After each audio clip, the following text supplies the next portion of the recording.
What's up, Lazy Dog fam? Hope everybody out there is having an awesome day. Got Miss Brooklyn back with us. She's been MIA on the last few videos. Oh, goodness. Talk about that in a minute. But this video, I wanted to talk about our fall planting schedule, seed starting schedule, what we're going to grow from transplants, what we're going to direct seed.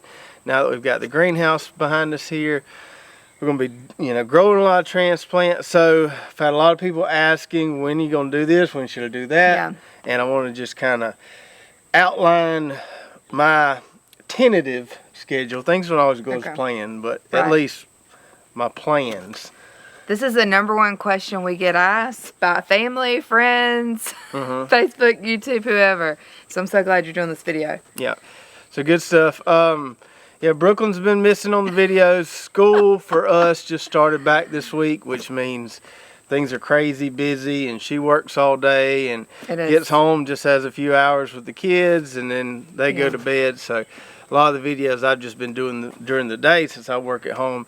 And now that school's started back, you might not see her on the videos as much, but we'll try to get her on here as much as we can. It's a rat race. I mean, you get in the door and it's just like dinner, forms, making lunch for tomorrow, putting out your clothes tomorrow. Bath, bed, boom. Gosh, and poor Abram, y'all pray for him. He's had a rough week. Kindergarten is rough.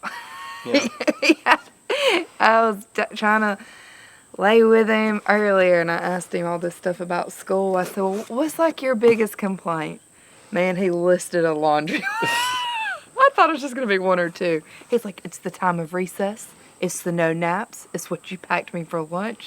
I was like, dang. It's got a lot of grumbles, huh? Got a lot of grumbles. We're going to work on that. Kindergarten's a lot different than when me and Brooklyn were kids. They have to get there at 7:30 in the morning. Yeah. We have to drop them off at 7:30, and then they get out at 2:30. Yes. But it's a lot more. It's only 1 recess. A lot more learning and a lot less play and goofing around, seems like, than when we were in kindergarten. It's real and he doesn't have a nap time, and that's really his issue right now, is that he wants that nap. He likes that nap. Anyway, let's dig in to what we got here. I made me a little list I could go by, and then Brooklyn's got the seeds here. I think I've ordered most everything I'm going to need for fall. Okay. We'll see if there's a few more things we need to get. And I ordered most of this stuff a month or 2 ago in anticipation that some people or some suppliers may run out of some of this stuff. I was like, let me go ahead and get it. So I've had this stuff for a while. I think it's all I'm going to need, but you never know. We'll see. Hold on, before you go into that, are you going to talk about what you're transplanting and what's your direct seeding? Yes, for sure. And why are you doing that? Okay, go ahead. Sorry. Okay, so let's start off. First thing we're going to get going in our greenhouse here are these gourds that we're going to plant on our arch panel trellis over there. I'm going to grow those from transplants. We could direct seed them, but I think they'll do better and get a little better head start if we transplant them. So that'll be the very first thing that goes in our new greenhouse. So we're going to do that this week? Yeah, I'm going to do that pretty soon, within the next couple days. So I can't remember if I bought snake gourds or swan gourds. It's one of the two. Anyway, I'll start a half a flat or enough of those for that arch panel trellis. We'll want to plant them on both sides. So that'll be the first thing we get going that we grow from transplants. That's kind of the last warm season thing we'll be planting. The rest of this will be kind of what I call cool season stuff. So gourd is a warm season? Yeah. The rest of this stuff, for the most part, won't get killed by frost. Okay.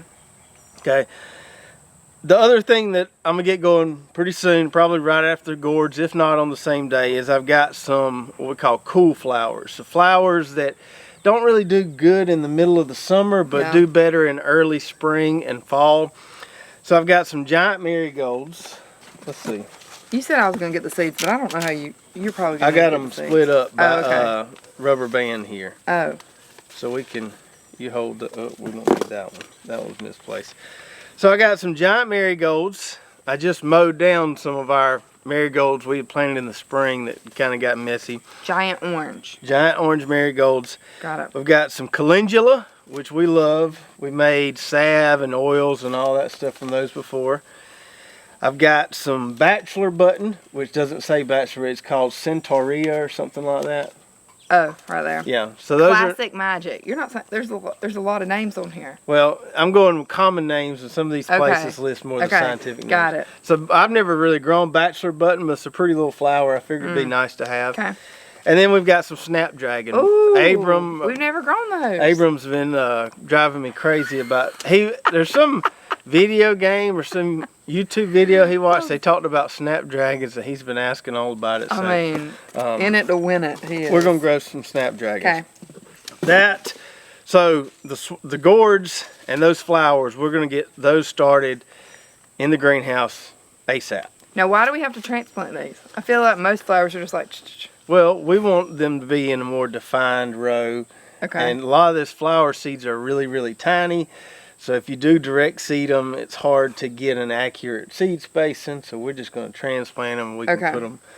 But you don't have to. You don't have to. If you had a little raised bed or something, you could probably just sprinkle them in there. Okay. Thank you. The next thing would be most of our cold crops, and this is at the end of August. So I don't want to start them right now because it's still a little too hot. I want to wait till at least a few nights of the week the temperature starts breaking a little bit. And by breaking, I mean getting down in the 60s at night. Here lately, lowest we get at night is around 72, sometimes 75 sometimes. Feels like 92. Waiting on that temperature to break at night a little bit, and then we're going to get a lot of this other stuff started. Let me give you this packet here. Okay. So, end of August, this is all stuff we'll be transplanting. Collards, number one. We love collards around here. So you love collards. Yeah, I forgot. Everybody around here on this road and everywhere besides Brooklyn, all of our family, everybody loves collards. Brooklyn is not super crazy about them. Travis will make a pot for 10 people for himself. Yeah. And I'm like, why did you make so much? He's like, I don't know, call your dad. You can't just cook a little bit of collards. You gotta cook a whole big pot of collards. You bring in 2 sinks fulls of collards, and I say, Travis, who's gonna eat those? You said, I don't know. I just do my best. All right, got the collards. So 2 varieties I haven't grown before, Champion and Flash. We're trying both of those. We'll give those a fair comparison though. Then we got broccoli. Brooklyn. Broccoli is probably her favorite thing we grow in the fall. Favorite thing. Everybody loves it. But the thing to remember about broccoli, which I'm sure y'all know, it takes up a ton of space for one small plant. Yeah, it's one of those, a lot of work, not a whole lot of reward crops for me. Plants this big and you get 1 head of broccoli, you're going to cut it once and you're done. Yeah. Uh-oh. I hear a kid. We got one who woke up from a nap. Uh-oh. Okay, so on the broccoli, we're planting 2 varieties. One Green Magic, which is one I grow every year. Yeah. Really solid variety. It always does well for us. It can take the heat if we have some fluctuations in the fall, late in the fall. And then I got one I've never grown before called Jacaranda. Yeah. And like I said, I ordered these seeds about a month or so ago. Some of these varieties, I'm really not sure why I ordered them. I can't remember. There was something about them that made me say, hey, I got to have that. Well, I may have to go online and look it up and see. All of this stuff here I got from 3 different places. Johnny's, Territorial Seed, and Urban Farmer Seeds, all online. Another good idea, though, if you're going to grow different varieties, is to get them with different rates of whenever they're ready. It helps when everything's not ready at the same time. Oh, yeah, for sure. So some of this, well, one of these broccolis is 50 days, the other one's 57. But your cauliflower, you have 10 days between those. So it's helpful. So if everything doesn't come off at the same time. Because otherwise a lot of your food goes bad. Right. Cauliflower, we're doing a variety called Amazing. I've grown that one before. And then this variety called Veronica. That's a Romanesco type that I haven't grown before. They're white? Yeah. Okay. Then we got Brussels sprouts. Oh, Lord. We always have that issue with Brussels sprouts. Some years they do great, some years they don't. But we're going a variety called Gladius. Cabbage, I love all kind of different kind of cabbages. So. Oh, my goodness, Travis. Yeah, I kind of went crazy on the cabbage. I'm trying to get to the end. 4 cabbages. Is that what I got? 1, 2, 3. Yeah. So for standard green cabbage, we're trying a variety called Capture. For Savoy cabbage, we're trying one called Savoy Perfection. That's really good. Then we've got a red cabbage called Ruby Perfection. Yes. And then a Chinese cabbage. Going to try some more kimchi. We got a variety called Suzuko. I could take that or leave that. What? The Chinese cabbage? Yeah. It's not my favorite. It's a little hard. I mean, it's all right. Well, you just got to learn how to cook with it. Then we got rutabagas. Now, a lot of people direct seed rutabagas. A lot of people around here just go stroll them out in a plot. I like to transplant them just because I can get a better consistent seed spacing and get some nice big rutabagas there.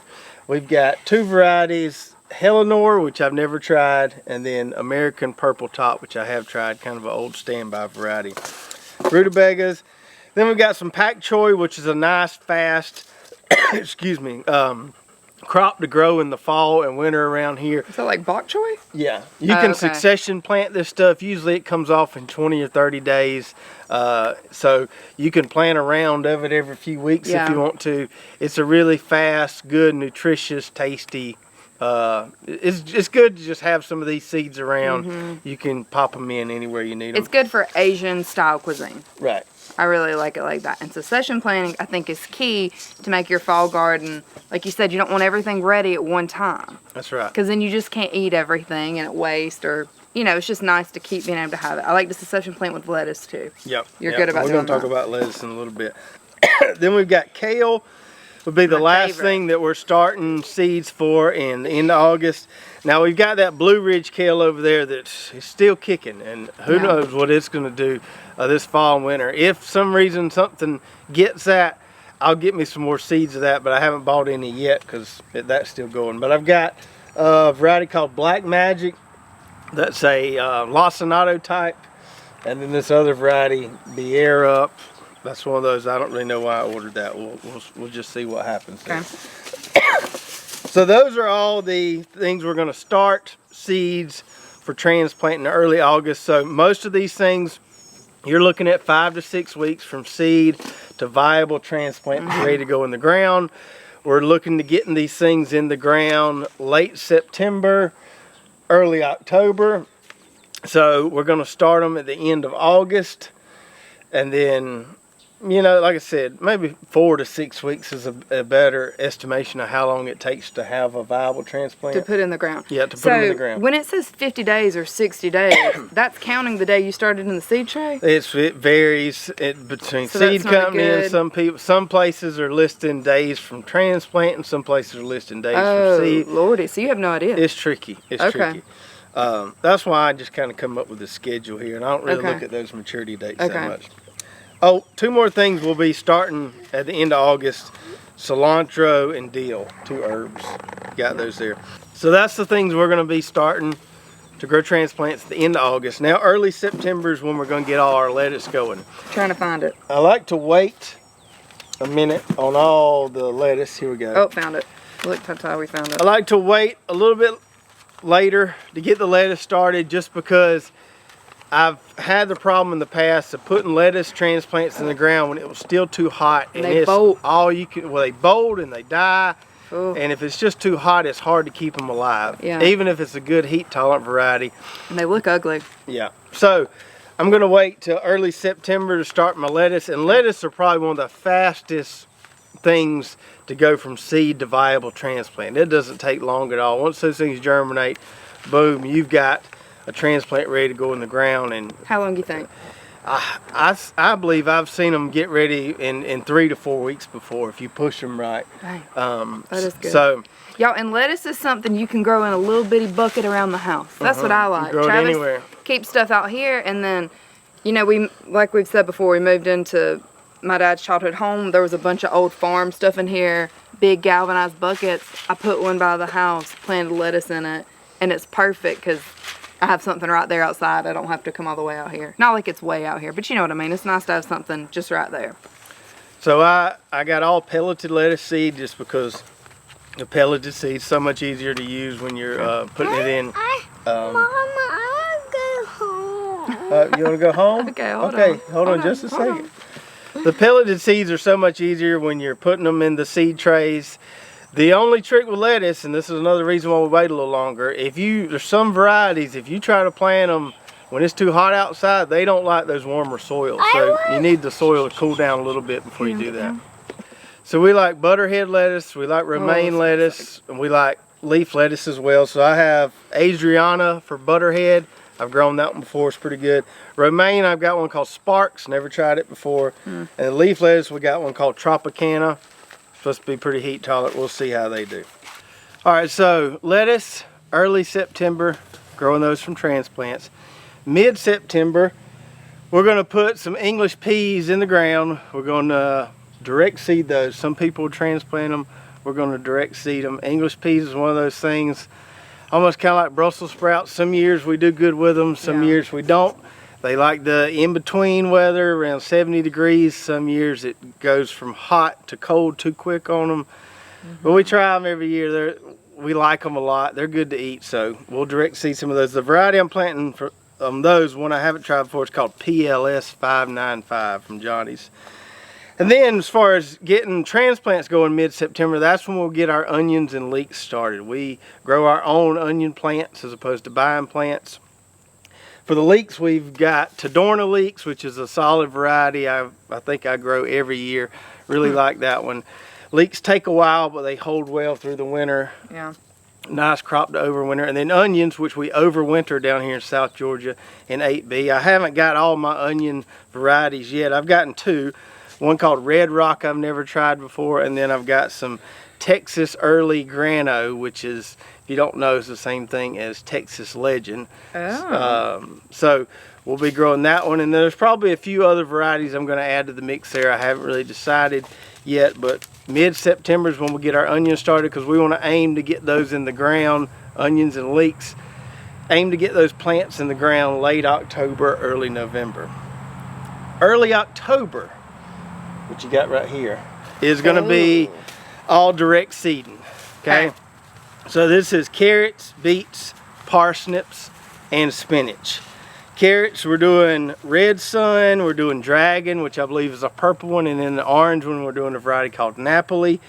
Beets, we like... Have you grown these before? No, haven't grown any of those three before. What? So, trying those out for the first time. All right. On the beets, we've got a gold beet called Boldor. I've grown that one before, does really good. The red beet we're growing is called Merlin. It's really good, sweet red beet, like it. And then we're trying a white beet called Avalanche. Never tried that one before, but we'll see how that one does. I wonder if these won't taste like dirt. The white ones are supposed to be less earthy than the other ones, so we'll see. Dirty. Brooklyn's not a huge beet fan. No. But me and the kids like growing them. They're fun to grow. And They the like kids to like grow, to yeah. pull them. We're growing parsnips for the first time. Never grown parsnips, but we're going to grow them just basically like we do carrots and see how they grow. What made you want to grow parsnips? I don't know. Just never grown them before. Just saw it and thought, So I got a variety called Javelin. Going to grow some parsnips. And then spinach. We did really, really good with spinach last year. And we got a variety called Sun Angel that we're going to grow. It's supposed to be kind of heat tolerant. So that's all direct seeded stuff early October. I say early October. It could go into mid-October, just depending on how warm it stays, how long summer lasts. you could wear a jacket on Halloween, or you could be wearing shorts and a tank top. That's right. But carrots and most of the stuff are going to like it when the soil temps get back down in the low to mid 70s. So we'll kind of wait for that to happen, and then we'll get that stuff in. I mentioned late October, early November is when we're going to be getting those onions and leek plants in the ground. That's also when we'll be planting our garlic. We're going to be planting elephant garlic. I've got some left over from our harvest earlier this year that we'll use as seed stock. Okay. So we got our own elephant garlic.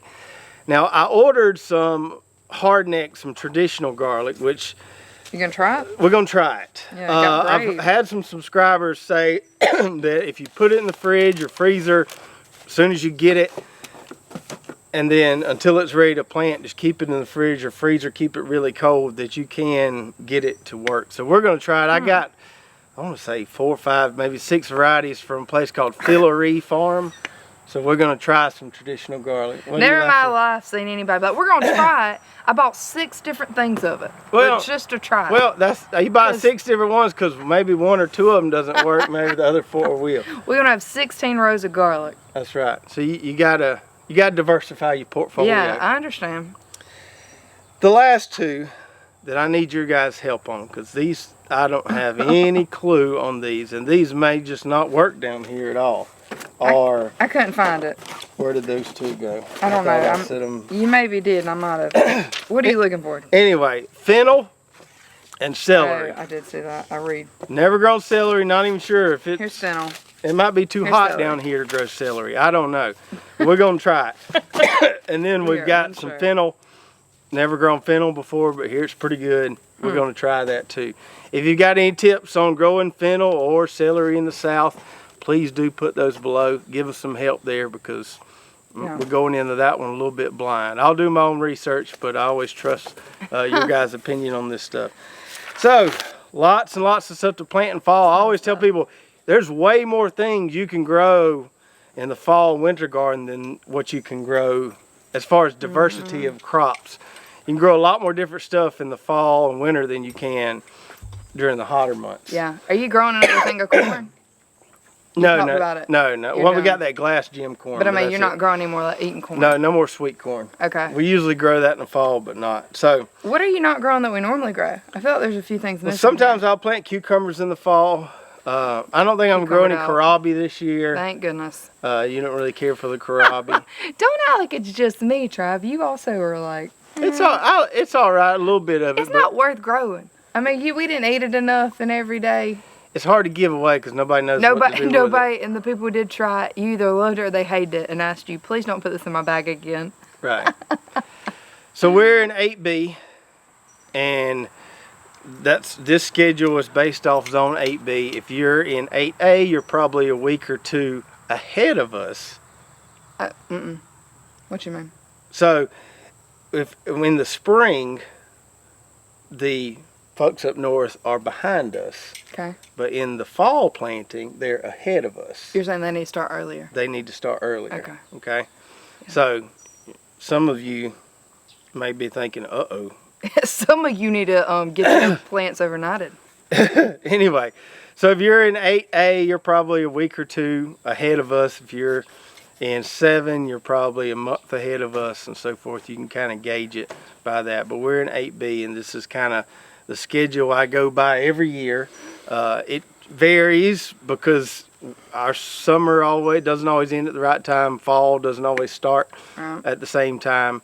But this is kind of how we map it out, and then we just try to be flexible from there. With the transplants in the greenhouse, when those things start getting close, if we see it's cooling off, we can fertilize them extra, and we can do what I call push them.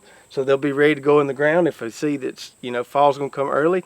If we see, it's still way too hot to be putting cabbage and lettuce in the ground, we can back off the fertilizer so they don't get root bound in their little cells. So we've got a week or two leadway there depending on how hard we want to push our transplants. Yeah, good deal.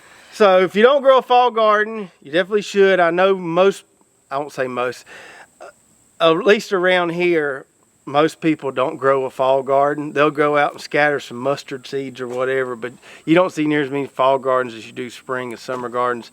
But fall is our favorite time to garden just because it's nice and cool. There's so many different things we can grow. A lot of these things do take a lot longer because they're overwintered, like the carrots and the onions. But it's hard to be patient on those carrots. Yeah. They are some of the best around. I think, so here's the difference to me. You can tell a huge difference, I feel like, in fall garden crops, more so almost than summer. I think so too. I think so kid. too. Like carrots, you won't ever find a carrot that tastes as good as out of this garden in the store. Yeah. Yeah. Greens too. Collard greens you buy them from the store, they'll tear your belly up. Here, never. Yeah, they're so good. So, hope you enjoyed that kind of tentative schedule there. If you live in Zone 8B and have any corrections you'd like to add to it, definitely let us know. And let me know on the fennel and the, you gotta go. Let me know on the fennel and the celery, what I should do there. Transplant, direct seed, when should I try to get the ground, what kind of weather conditions can it tolerate? Don't know anything there. So I hope you guys enjoyed this video, mapping everything out. And if you did, make sure to subscribe, ring the bell, like, and share, and we'll see you next time, right here at Lazy Dog Farm. Oh, farewell, by the beauty of your life.